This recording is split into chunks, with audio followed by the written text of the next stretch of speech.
a look at today's high temperatures in the low 80s, well below average for this time of year. I'll have a look at what the next 7 days look like coming up.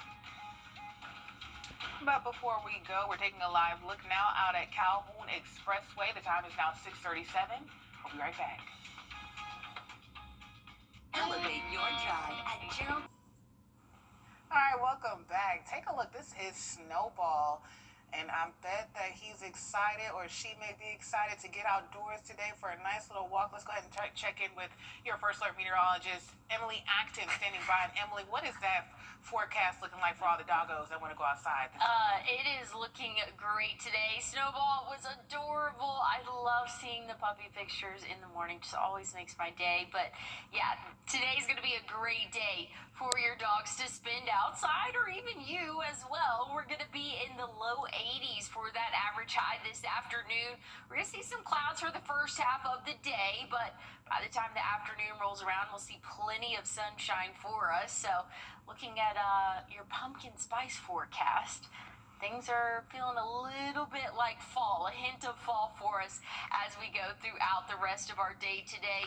Again, we'll be in those middle 70s by noon, and then topping off in the 80s by this afternoon. Dry conditions for us today, and really looking for the next 7 days for us. This is not a glitch in the graphics here. Things are looking dry for the next 7 days. So that could change as we get later on into the week. But as of right now, we're not tracking any rainfall for us. So things are looking good. Want to take a look at the tropics, though. We are in the most active month of hurricane season. That's the month of September. We see more hurricanes historically, stronger hurricanes, again, historically for this time of year, but things are quiet right now in the Atlantic. We're not expecting any development for at least the next 7 days. We had an invest that was really, it's starting to die off now just north of South America, but that is since, again, downgraded into just really a tropical wave. But this could be kind of hindering any tropical development at the moment. We have a little bit of Sahara dust over the next week or so moving across the Atlantic. That's just kind of sucking up a lot of moisture, and any potential development is really just kind of getting snuffed out. That's kind of the best way to describe it for, again, those dust conditions throughout the greater part of the Atlantic, really around the equator area. But here at home, things are not looking too bad for the next 7 days. We'll be in the 80s, well below average for this time of year. 87 by our Thursday and Friday. Things are not looking too bad for those overnight lows either. Very fall-like forecast for us. All right, Emily, thank you for that update. Well, one of Georgia's gubernatorial... We're on your side with a safety alert this morning about a new way for seniors to detect online scams. It's a program called Avoid Cyber Threats. It is a free online course to help you tell if something is real or not. Fulton County created the program after the FBI reported people lost more than $16 billion in internet crimes in 2024. For seniors, they lost nearly $5 billion, putting Georgia at number 7 for financial losses to internet crimes. We're doing a really good job of introducing them to new things and new technology. We're also could be introducing them to some kind of harm if we don't give them the tools they need to stay safe. For one woman, the program can help save you thousands. She lost $2,000 to a scam, and her bank was able to help her recover it, but that isn't always the case. Again, ACT is a free online program. It teaches you how to spot AI voice cloning, government impersonation, and even phishing scams. Well, hundreds of South Korean workers at a Georgia Hyundai plant were arrested by ICE now over at Walton Way. The time is now 6:47. We'll be right back.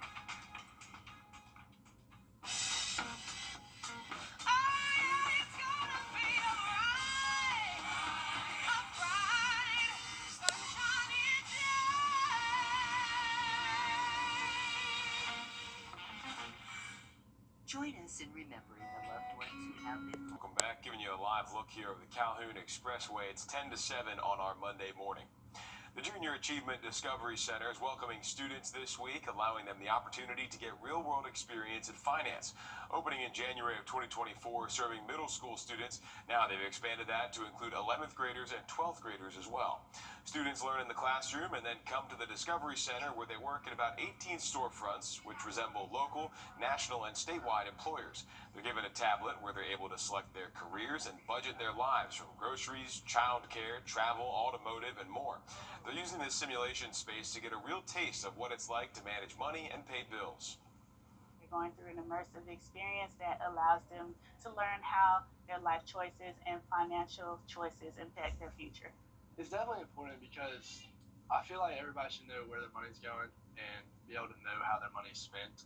And this is just a great way to just know what's happening and what careers you want to look into to know how much you're going to make and what you're going to be doing. The JA Discovery Center serves Richmond and Columbia County students. They're a nonprofit organization and rely heavily on volunteers each day. They say they need 18 volunteers daily, so if you're an adult and would like to volunteer or donate to support their mission, we have information up on our website, wrdw.com. And the Augusta players are back at putting their own spin on classical stories, this time holding readings of Head in the Clouds as a take on Jack and the Beanstalk. 3 co-writers took only a few days to take the timeless story and bring it to the modern times.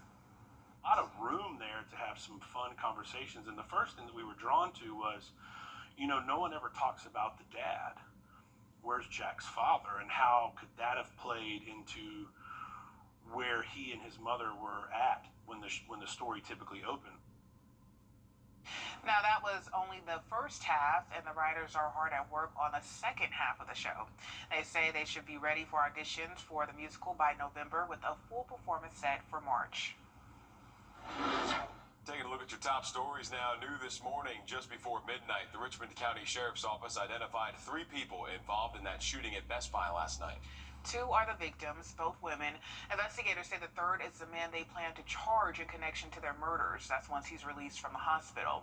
Investigators say the deputy coroner pronounced the victims dead at the scene roughly 15 minutes before 7 o'clock. They are 37-year-old Melissa Domingo and 74-year-old Elizabeth Domingo. No word yet on how the 2 are related. We've sent that follow-up question to the sheriff's office. Investigators say a young child was there as well, but thankfully did not get hurt when the shots rang out. They say deputies and fire crews stayed with the child until DFACS could respond. At this time, authorities believe the shooting stemmed from a domestic incident and there is no threat to the public. Investigators say there was a third person shot. That's 37-year-old Hajir Talibzadeh. This is not his current mugshot. Investigators sent the most current picture they have of him overnight. They say he's in stable condition now, but they plan to get warrants for his arrest for murder. As of this morning, he has not left the hospital yet. Investigators say they'll take him straight to the Charles B. Webster Detention Center when he's released from the hospital.